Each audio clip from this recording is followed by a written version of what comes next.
Okay, you? Hello? Yes. Oh, it's okay now, good. Yes, I think that's it.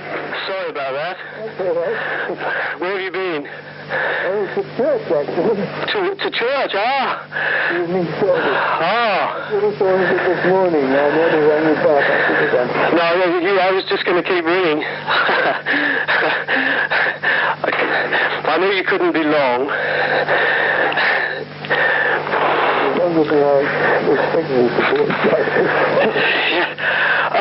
You got the photographs I sent. You got all the photographs? Yes, indeed. Was anything of any interest there? Right, yes. Okay, I can identify a few numbers, not very many. Do you want to... Have you got them in front of you? Yes. That would be good if you could do that. Because... you get most of a row of officers. That's what I thought, because none of the other guys can. Except somebody has identified... Lieutenant Wallace, number 79, on the far right. Unmistakable. Even looking at his head, you can tell by the way he's sitting. Okay. He lived in Doncaster till a while back, but I don't know where he is now. He lived in Spain. No, I think it was Ray Bromley gave me an address for him in Doncaster. Okay. But he hasn't been there for a while, hasn't he? And the other one I have is, let me see, McIntosh. McIntosh? McIntyre, it says here, number 11, the other end. Yes, but I think his name is McIntosh. Ah, McIntosh. That's wrong. Okay. Let's see, wait a minute, your little list of papers. I know. I have more if you incidentally, your list puts me down as N2, and I wasn't. I was N3. I know. No, he's McIntosh on that. So we've got that list of officers. Yeah. Oh, he's McIntosh there, is he? Yeah. Oh, Ray Bromley gave me some names to go with the numbers, and he's getting on a bit, and he's not too well. Yeah. So, do you know what I mean? Some of them are... In fact, he's identified the same guy twice in the photograph. He's got Grainger, Petty Officer Grainger, in two places at once. Which is... Grainger is one of the difficult people who had a beard one minute and not the next. Ah! That makes him pretty difficult. Did I send you the photograph of there's a guy singing on the deck of the Glengyle on the way, it's actually on the way to Sicily from Scotland. Yes. And somebody told me that they thought he might be Hazelock. Well, could be. I mean, he had a beard at one stage. Oh, okay. I wish they wouldn't grow beards. It makes life confusing. Hugh, can you go along that front line? If we start from... 11 is McIntosh. Sure.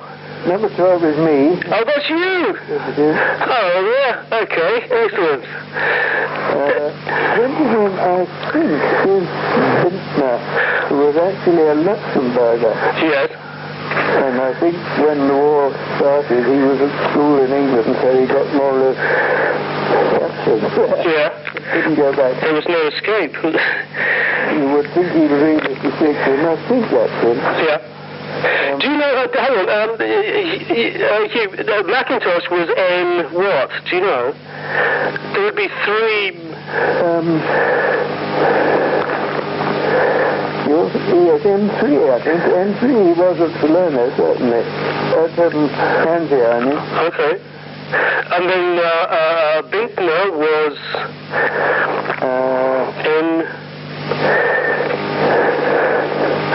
N2, I should think.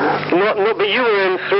I was N3, yes. So, N3, he was certainly in 1 or 2. Okay, yeah, that's...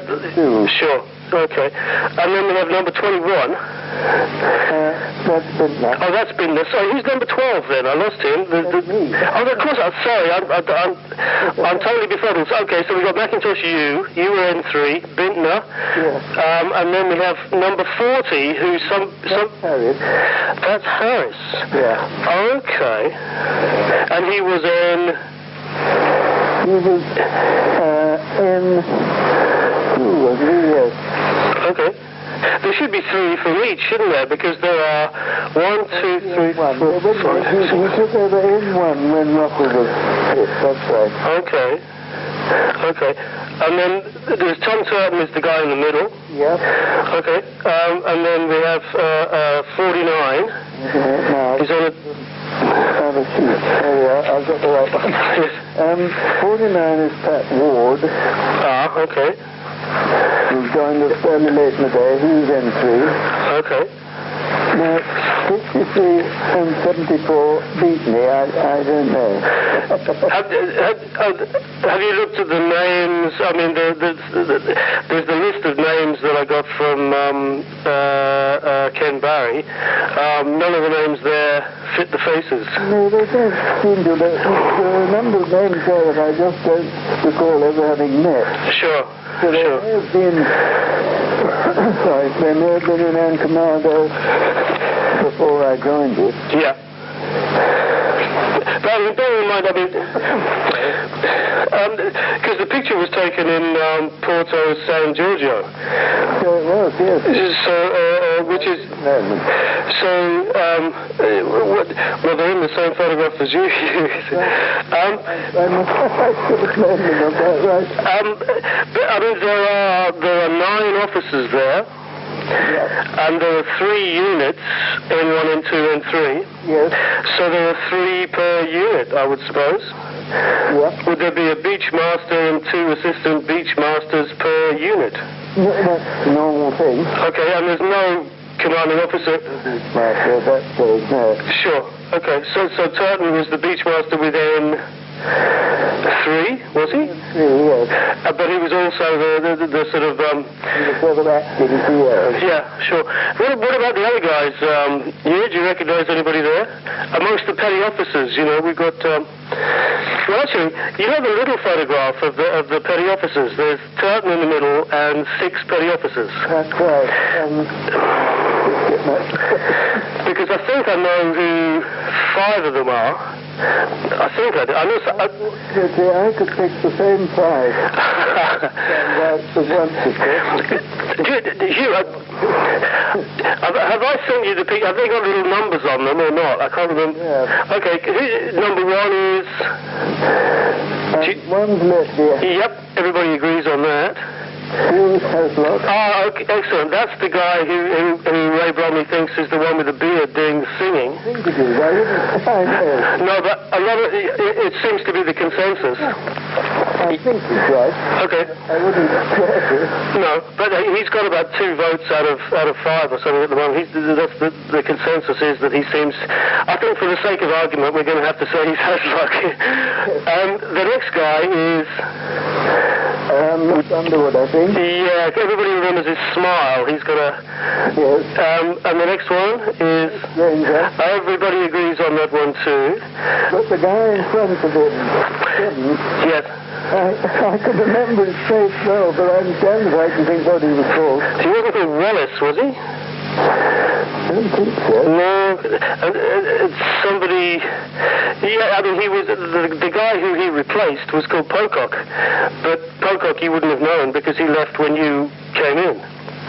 So he shall have to be known as Pocock's replacement. Yes. And then there's Turton in the middle, and then there's my dad.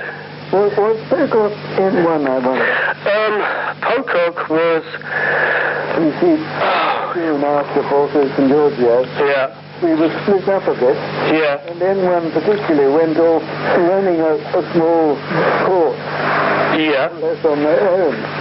Which port was that? All them again, but Okay, because which port was that, Hugh? Do you know offhand? sorry? Do you know the name of the port? Because you weren't there, but... No. I think it's mentioned in the book? in the book, isn't it? Okay. Is that... it wasn't Rimini, was it? No, it wasn't Rimini. It was further south than that. It was north of Ancona. Okay. South of Rimini. Yeah, but I mean, but you see, Ray Bromley has mentioned that in the book probably. You see, what we have, Hugh, is good coverage of N1. Yeah. because Ray Bromley has some, remembers a fair bit. Right. And there's his stuff is in two books. The book, the David Lee book, Yes. and the other book that you don't have. Yeah. N2 is covered quite well by Redshaw's memoir thing that I sent you. Yeah. That's covered up till the time that you came on the scene. Right. And it would be very nice if I can twist your arm. I mean, if you want to use your German typewriter to fill in. I mean, it was very nice for me anyway to read what your experiences after you joined N, because you're in the same bunch as my dad. Yeah. You know what I mean? So I could. Something very exciting. Well, it doesn't matter. It's good. I mean, it's obviously it probably won't be a bestseller, but I would be very interested. My family would be very interested. Probably the other guys who I've been speaking to, the ones who I've found from N Commander, they would be interested because it finishes off the story, as it were, in a way. Yeah? Yes. Well, I'll get something on paper the next word. I mean, it would certainly be extremely interesting to me, and if you could send a copy to me, I can certainly copy it and pass it around, Yeah. That would be interesting. There were some other photographs here. There's 4 of N Commando standing in Suez. I don't know if you know them. I mean, none of them are officers. I don't think I can be certain of any of those. Okay, I know the short one with the beard is called Vic Dowell. Yes. He ended up running a betting shop in Southampton, I think, after the war, yeah. The others, I've got some suggestions that number 1 is Stan Warwicker. Yeah. And number 4 is called Stan Spencer. Right. Okay, but obviously... The one I feel I ought to know is number 1 in that photo. Yeah. I mean, he seems to be, it seems to me that... if you look at the big picture of all of N Commando, if you look at number 9, just behind my dad and on the right, I think that's him. Whoever he is, I think that's him. And I think the number 2 in the picture from Suez is the guy standing straight behind my dad, but with a beard. It could be. Okay, the officer with the loud hailer on the beach in Sicily. I know you weren't in Sicily, but do you recognize him? No, I don't think I do. Damn! Damn! He ought to be. Well, he must... recognize, shouldn't he? But, yes. Because it seemed... I sent you some stills, where they're raising up the flag that says N3. Yes. Do you recognize anybody in there? No, I don't think so. I mean... I'm pretty sure that there's a guy silhouetted there who's my dad. That's my dad's exact profile. And bearing in mind that the flag does say RNBC N3, I would say it would be a bit of a coincidence if it wasn't him. But it's the other fellows are really, bothering me. I think you're right. The one where the flag is more or less up. Yeah. The guy to the left of the flagpole's got a brass hat on, hasn't he? He's got oak leaves on the piece of his cap. Well, you see... He's a commander or above. Yes. Now, Russell was, Russell who had his leg gone. It's not Russell. I've never seen the photograph. Russell, he was only a lieutenant when he was wounded. Oh, I see. So... as a commander or a captain. Okay. So, any suggestions? So that makes him too elevated to be anybody in N Commando. If he's a captain. Yes, there was a principal beachmaster at that time, wasn't there? Yes. But wasn't that Russell? I might be confused, but wasn't that Russell at that time? Was there? What's his guy's name? Stubbs, wasn't it? Was Stubbs still Sicily? Yes, I think he would have been. Yes. They could conceivably be him. Yeah. But I've never seen him. No, it's... I mean, the only thing that makes me think I should, or somebody should know these people is the damn flag. You know? N3, I don't... but the other officer there, Hugh, it seems to me, I think he's the same one as the guy with the megaphone. You know the other picture where there's a close-up of the fellow with... I think the other officer in the flag picture is the same guy as the one with the megaphone. And there's some original... All these things come from some original film which I haven't got my hands on yet. So maybe they will be revealed anyway. You know, at some point. Did I send you any other photographs that you can... Or is that the lot? Sorry, did you want? Did I send you any other photographs, Hugh, or is that... you the one with the old car. Oh, yeah. But there's also the one which you thought might be LONSDALE. Well, partisan or somebody. That's, again, both of those photographs are from the book you don't have. Yeah. Which it's worth getting. I think it's probably better, you know, marginally than the David Lee book. But one of them I know. I mean, the people in the car are identified. I've spoken to Peter Lightfoot. He's in Southampton. I'll give you his phone number if you like. But I've spoken to him. It was definitely stolen. And the only other, there's the guy. One of the guys became a women's clothes designer in San Francisco. He was gay, and I'm trying to find his name. Albert Perry. There's a fellow in the photograph of the car called Albert Perry.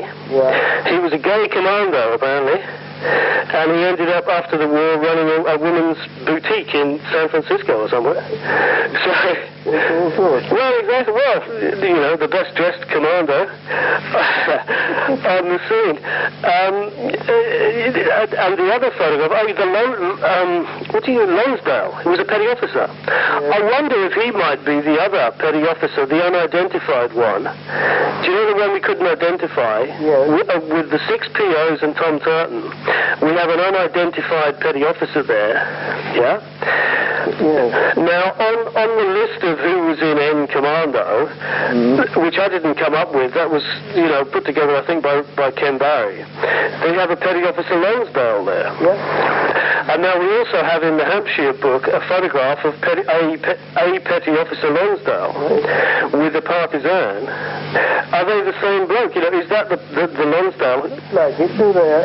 The group of petty officers, he's rather a sort of long horse face. Yes, I know what you mean. I feel I know him, but I'm damned if I can put an end to him. But the name LONSDALE doesn't jump to mind when you see him. But the one... the one sitting next to Tom Turton. I don't think I would have known him. Okay, so but we seem to have a surplus of petty officer LONSDALEs here. I mean, do you remember a petty officer LONSDALE? Do you remember one existing in... No, okay. I think it's just going to... It's going to have to remain one of history's great mysteries, I think. You may find somebody else who remembers it. Well, I was amazed to find you here. I thought I'd done it. Because originally Ken Barry sent me 2 names. One was Ray Bromley, and the other was a fellow who was in N3 called Pat O'Donnell, who's Irish and he's totally befuddled, I'm afraid, these days. He's in a kind of naval residence in Chatham, and he can vaguely remember, you know, 10 minutes ago, but the rest of his life, I think, is mostly vanished. So, but it was lucky I found you, really, because you were in N3, you know, and you can identify the officers, which nobody else can, except for Tom Turton, you know. Okay, I didn't send you any other photographs, did I? Or is that the lot? No, I think that's about it. Okay, do you mind? Go on. There's a few things I could say about one or two of them, but I'll put it on paper, I think. Okay. I can solve the mystery of paradise for one. Oh, can you? Okay, you don't want to do that now, do you? Put me out of my misery. I've been wondering about that. Well, he was an extremely English chap. Yes. His home was in Devizes. Yes. With a broad... Down in West Country? Yes. the sad thing about him was that he was a bosom friend, an opera, as they say in the Navy, to a little Scot, whose name I can't remember. Yeah. His name is Jock, of course. A Glaswegian. Yes. And Jock tangled with an anti-personnel bomb of some sort. They'd fired a lot of horrible little butterfly bombs on us one night. Yeah. And he blew both his legs off. And he subsequently died. And poor old Paradise was utterly cut up about it. Yeah. I think possibly Paradise got slightly hurt in the same incident. Yes. Together. Yeah. He certainly went to go through this. He wasn't in the Fortis and Georgia picture, I don't think. Oh, I see. Paradise was his surname? Yeah. Okay. But his other name, I wasn't ever aware of it. I don't think it was just Kia or something. Well, that's what all, you know, all I know is what you know is what it says on that list. Yes. Yeah? Okay. That's, because there's a very dark-looking fella who's standing next to my dad in the big picture. Yes. He's got a number 10 I've stuck on his chest. Who's he? Do you know? Because nobody from N1 or N2 recognizes him, so I kind of assume by elimination he must have been N3. Well, I don't recognize him either. No? Okay. Incidentally, the one just in front of him, Yeah. 10, Yeah. either that or it could be another chap at the other end, is, I think, a very young lad who came from the Channel Islands called Romeril. He's on that list. Yeah. So you're... It was suspected that because he came from the Channel Islands, which were, of course, occupied by the Germans, Yes. that he was by his age when he joined the Navy, because he looked about 16. Yes. Yeah. And does look about 16 even in that picture. Which number is he? I mean, I put the numbers mainly on the chests, I think, on that side of the picture. So is he... There's number 10, who's the dark fellow. No, I think it's 7, isn't it? So, sort of underneath my dad with a number 7 on his chest. Behind Stubbs and McIntosh. Yes. Very young-looking lad. I got you. That's Romeril. This is good because...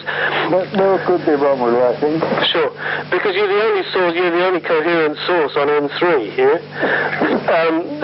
Because Ray Bromley can tell you about N1. There's another guy who can tell you a little bit about N2. Yes. But there's nobody who can, you know, N3 has been just a list of names up till now. Yes. You know, so we've filled in a few gaps here. No, if that isn't him, I was looking for him particularly. Yeah. There was another very young lad, more or less just behind Tom Turton. With number 41 on his hat, or 38? 38, I think it is. Okay. That is another candidate for Romeril. Look, if you look at the two together, 38, yeah. And I don't know which is which. Yeah, yeah. Okay, excellent. I mean, anybody else you remember, or theories, you know, if you... yeah, there was one other on that right-hand half. Wait a minute. I've lost one of the sheets. It's not the greatest photograph, because it's quite small, the real photograph. What have I done with the other?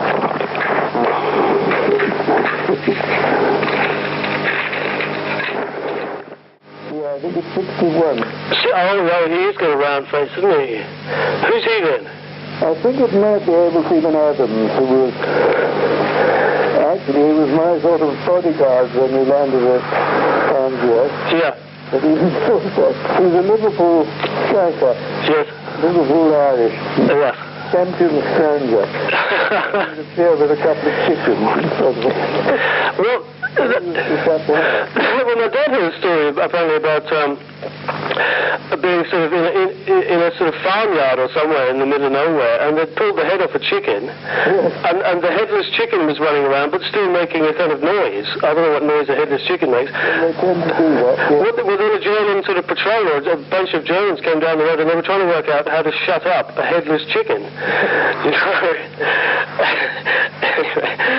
chickens do run about a bit. I know, but I didn't... I've been trying to imagine what kind of noise they make. I don't know. Listen, I didn't make a noise out of it. You know when the ANZIO Annie incident took place in ANZIO and Russell got his leg blown off? Yeah. Were you there at the time? The guy there? Yeah. Yes. So was your dad, I should think.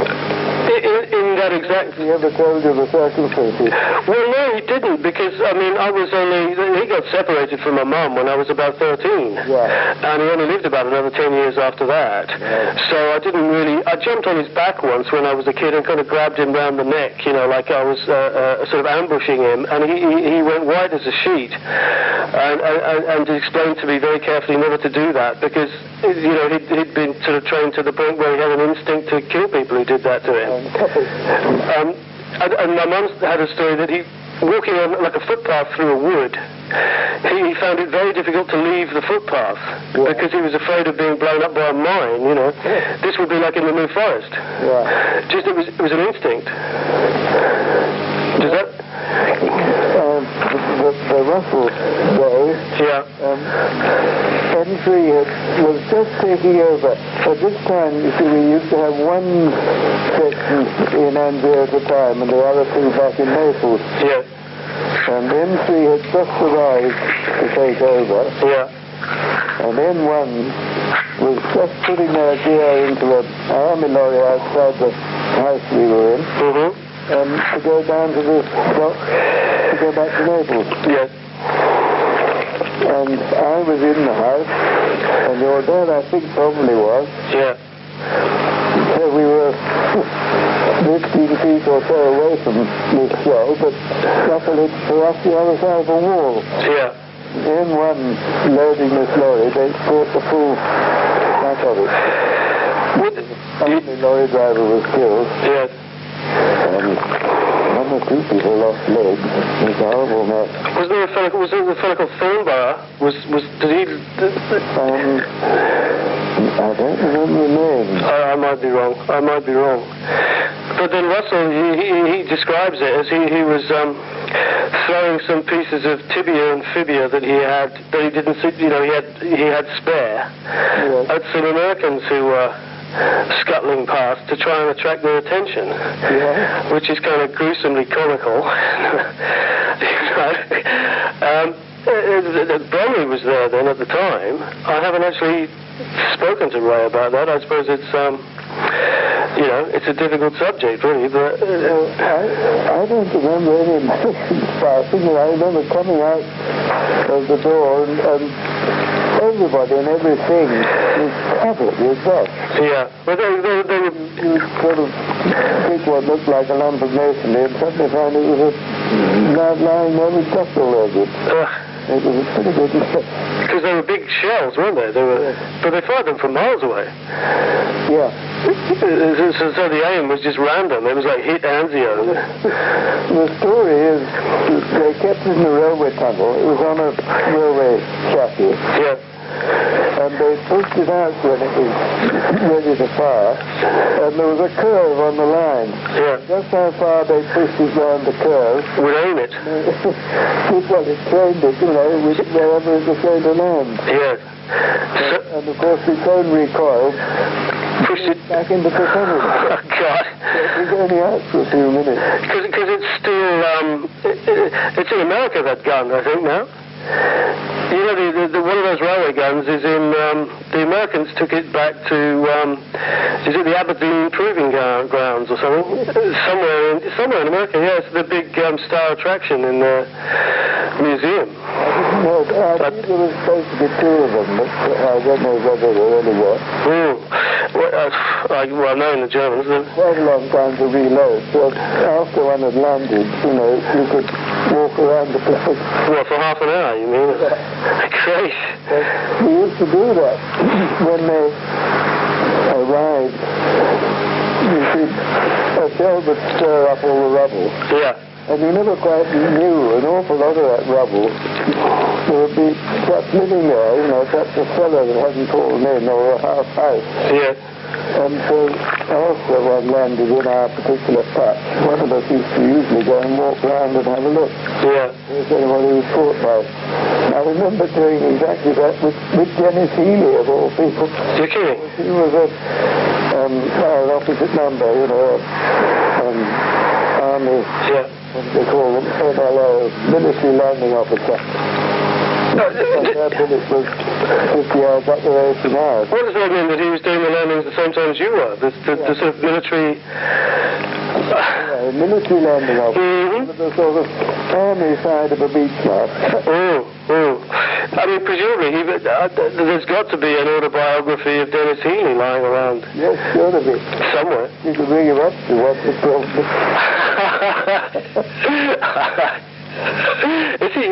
I mean, you say that. I mean, I haven't heard from Dennis Healey for a long time. He's presumably still alive, but not all that long ago. Yeah. But he must be, he must be well up in the 80s. But I mean, his eyebrows must be enormous by now, because they do get longer as you get older, and they were pretty big when he was 60, I think.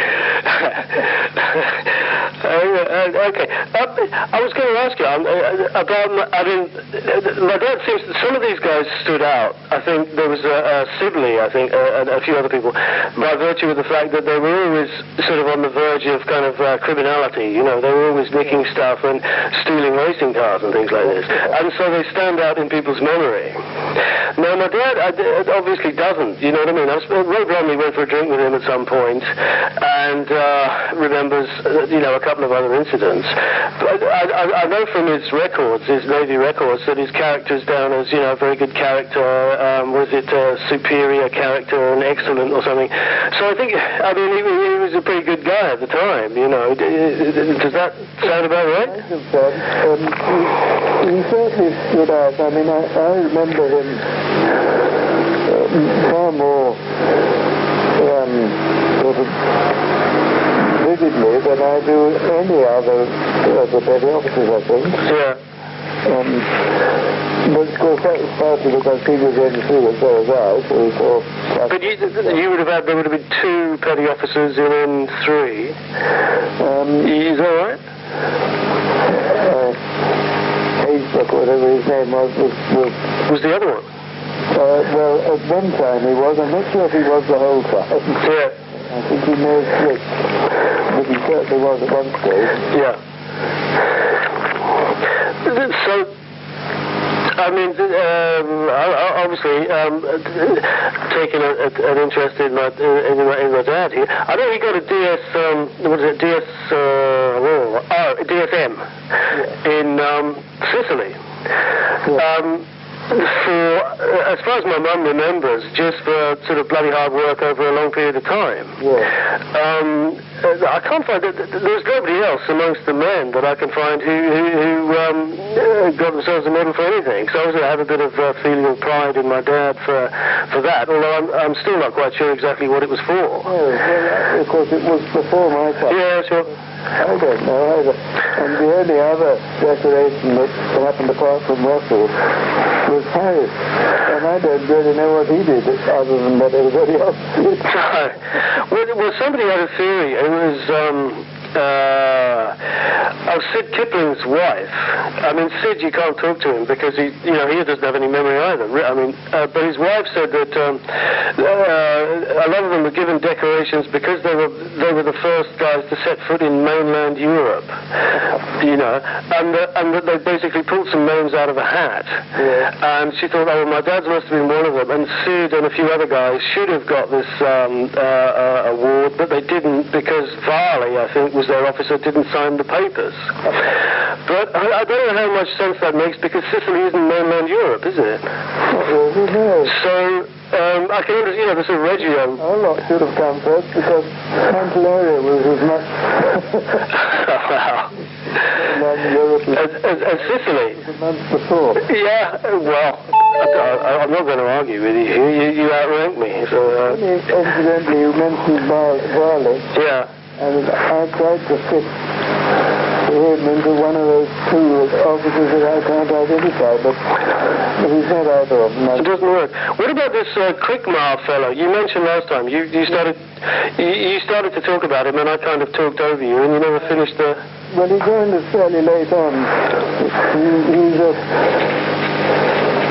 I got in touch with him because I saw a bit in the paper 5-6 years ago, I should think, where his family were always sort of watermen on the Thames. Yeah. And he was running some sort of passenger, like a water bus, up and down the Thames. Yeah. And he was charging a special low rate for AOPs, I think. It was a little bit in the paper, and his picture. Yeah. So I wrote to him, and we had quite a long chat on the phone. There aren't many CRICKMARs in the book. So how long ago was it that he was, you say, a few years? Yeah, 45 years ago, I think. And that was in London? I don't know whether I kept his phone number, possibly. Hang on while I go and look. Well, no, I don't want to, if you write it, that would be... Well, what was his rank? CRICKMAR was... Yes. Was he an officer? Was he a bloke? He's a sub-lieutenant. Okay. And he, rather like Kipling, he married a local girl. Yes. And they stayed married or not? I think you said... They hadn't right through. They stayed married for quite a long time, I think. Yeah. But I think they split up in the end. I've got something here.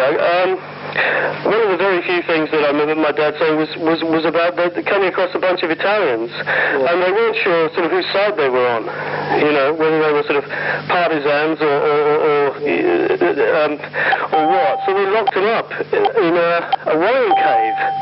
Does that make sense? It's possible. And slightly parallel to that, one of the sort of curious odd jobs we got given, we were in the area of the Polish Corps. There were 2 divisions of Poles. Yes. And there were quite a lot of British and Allied prisoners who had escaped when Italy dropped out of the war and had been living in the hills and on farms and so on ever since. Yeah. And they would come in, you see, when they lined up near enough to them. Yes. And say they were British or whatever. And of course the Poles didn't know whether they were or not. They couldn't be certain. So they handed some of them on to us. I never did it, but some certain did, I think they did. Yes. To sort of interview them to see if they really did come from Bramo, wherever they said they come from. Krakow. Yeah, because Bonnie was telling me about a particular day they spent where they were fed by the Americans. I won't go into the reasons, but the Americans fed them and patched up their motorbike. Yeah. And then they moved on a little bit and they bumped into a Polish unit who also fed them and also patched up the motorbike again. But he was saying, the Polish food was so disgusting, like particularly compared to the American food, which was, I think they had enough to last them about a month, in the American mess or whatever it was. Okay, can I ask you about because I've been having a sort of a dispute with my sister about what exactly the role of the sort of beach commandos was. Now, my sister has it that it's a sort of, the beach commandos go in and they sort of clear the whole area, make everything safe and wipe out all the pillboxes and shoot all the snipers and clear all the mines and then put some signals up on the beach and then everybody else comes in. No, I think that's exaggerating it a bit. Well, because it seems to me that, like N3 would be about 25 blokes. Yes. They don't seem sufficiently numerous or sufficiently well-armed to do anything resembling that. Anyway, they didn't normally land in the first race, the bulk of them. Didn't? Okay. The normal drill was the 2 assistant beach masters, because they were considered expendable. Yes. And this was you? They'd be in the 2 outside boats, the left-hand or the right-hand boat. And these are LCAs? LCAs. Yes. Yes. And then when you... And how many, here, if I can interrupt you, how many sort of other LCAs would there be in between these two outside boats going in? Well, it depends really what you come from. I mean, I think something like 8 would be what would be carried by one of the landing ships, which were Belgian cross-channel boats. Yeah. Mostly used in the Mediterranean. What was the boat that you used to go? Was it the Grainger you were on going up to ANZIO? No, I was never in her. It was a pity line boat I travelled in once. That was going to Lossiemouth. Yeah. But it was one of these Belgian cross-channel steamers at ANZIO, I think. Yeah. And they slung the LCAs over the side somehow. About four either side, or possibly 5. So you'd have a... So ashore as a little flotilla of boats. And who would... you would have... There would be an assistant beachmaster in the end, each of the end boats. That's right. And now who would be... and the rest of the beach commandos would be... The second wave, probably. Is that... You should have an assistant beachmaster plus one bodyguard. In each of those end boats? And are you saying that the rest of the commandos, the naval commanders, were in that wave or in the following wave? No, the following wave. Oh, I see. So you would be, for instance, say in the first wave, you and 9 other LCAs going in. Yeah. And the 8 boats in between you and the other assistant beachmaster would be full of troops of whatever... Yeah. The assault... They rushed up the beach. Well, that was it, because, I mean, how many guys can you get in an LCA? A platoon, more or less. How many, I hate to show my ignorance, but how many men in a platoon, Hugh? Just over 20, I think, about 24, something like that. Okay, so that's 160-odd. They used to grudge us.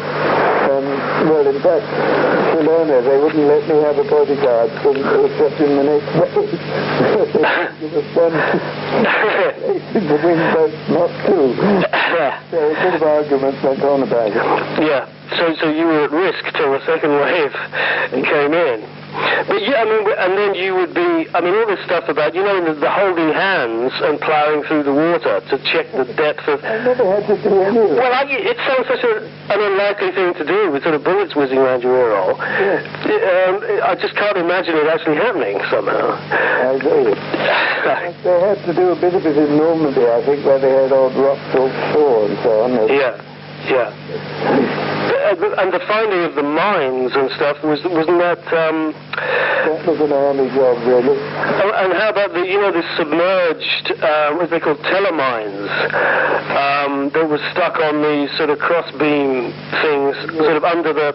You know the things I mean? Thank goodness we never met up with any of those. They were all up to Normandy. Sure. I mean, I spoke to Ken Barry. He was in Normandy, and it sounds a lot more frightful than anything that N Commando went through. I think so. Really. Which is good, because, of course, if my dad had been blown up, I wouldn't exist. It's yes. At ANZIO, I do remember... so they wouldn't put mines where the tide was going to come. So, well, you hope somebody else would open up a way through the minefield behind. Yes. So there was a bit of a pile-up. And then they were stabbing away in the sand with those commando knives at some point. Or the bayonet. Well, because that's in the movie. Yeah. That one of these movies. Which damn movie? Yeah, on the DVD that I've made it, Hugh, and I've made a sort of script that goes along with it, so you can understand what you're looking at. But there's a few shots of that. A bunch of guys down on their hands and knees, stabbing away at the sand with their bayonets, it seems to be. Every beach I went to, we left all that to the Royal Engineers. I mean, when we was ready to do it, we had to. Yeah. But there were usually plenty of other things to do. Well, that's what I thought. I mean, I have to say, this is... I think my sister has, God bless her, has She has a feeling that Dad was kind of Rambo, you know, and sort of single-handedly was clearing out pillboxes and sweeping minefields and, you know, throwing Germans over his shoulder, left, right, and centre. Whereas I think it's probably a bit more. I mean, it was sort of traffic control with. That was it, really. You had to first of all try and decide if you were in the right place. Yes. And if you were in the wrong place, then you had to decide whether it was better to stay there or... But you were brought in by the cops people, weren't you? The cops people should have gone in their foldboats, in their canoes, and marked, you know, flashed little lights to say, here you are, here's your beach. Not on my landing, certainly. They had done sort of wreckage of the beach, but there was nobody to bring us in. Yeah. Oh, so it was up to the guys who were the commander of the LCAs, one of the LCAs would be the sort of navigator, but the others got station off. Yeah. And you hope he was at the right spot. Okay. Usually did. Okay. I mean, if I can ask you, the arrangement on the beaches, I've been told, you've got N1, N2, N3. Yeah. I've got the impression that it's sort of N1 on the left, N2 in the centre, N3 on the right. Is that kind of broadly the way it would go? Might be anyway, really. Ah. Because I've been trying to figure this in with a lot of these beaches. You have red, amber, and green, and I've been trying to work out the sort of relationship between N1 and N2 and N3 and red, amber, and green. Yes. And obviously, I've been trying to make too much sense of it. It obviously doesn't make sense. There's no sense to it. It's just random. No, I don't remember any particular pattern there. Okay, so it could be you could have N3 in the middle and N1 on the right, or whatever. Right. Yes. Okay. The next little note I've got is about Paradise Kia, or Kia Paradise, but you've solved that one. Yeah, I'll try and write that one. That would be great. Obviously, because I mean, I don't know. I mean, in the grand scheme of the history of World War II, do you know what I mean? You know, it's not sort of Churchill's memoirs or Hitler's memoirs or anything, but I mean, from my point of view and from the point of view of the people who are involved and presumably maybe their children one day, it is interesting stuff. Yeah. Yeah? So, I mean, anything that you can write down here, anything you can remember. Okay, well, I'll see what I can find. And how much of these pictures and things do you want back? No, you can keep them because they're all copies. Can I? Right. Yeah, you can keep them. Yeah, by all means. It's the least I can do. and your DVD player is up the Swanee. Yeah, but I'll try and do with that the next day or so. Okay. Going into hospital on Wednesday. Oh, of course you are. Are you expected to be out the same day? Hopefully, or a day or so, I think. Okay. I think being so ancient, they probably keep me in for one night. All right. Do you have to go to Inverness or something, or? No, Elgin, actually. Oh, Elgin. Okay. I was going to ask you, because Lossiemouth is just down the road from you. Yes. Because that was a big naval base, wasn't it? Free Arm. Free Arm, yes, because our next door neighbour, and we lived in Gosport for a while in Rana, and our next door neighbour he eventually disappeared, and they went up to Lossiemouth. But my dad was in the Free Arm at the time, so of course that. One of the big commandos did that training in Lossiemouth. I forget which now, but one of them did. Okay. You should write that down. It's amazing how actually, I mean, people have remembered talking to people, and suddenly they've remembered, oh, Fred, I remember him, and then they've called to their wife and whatever happened to Fred, and they've finally come up with his phone number, and then I've had a chat with Fred, and learned a fair amount. So even the smallest things can, help round out the picture. All right. So you're going on, was it Wednesday? Yes. Okay, well, the best of luck with that. Thank you very much. And I'll send you tomorrow I will pack up another parcel of, memorabilia. And I'll have a chat to you when you've had a chance maybe to watch it. Okay. Okay, excellent. Well, thanks for speaking to me. All right. That's it. Okay. All right, bye-bye. Bye.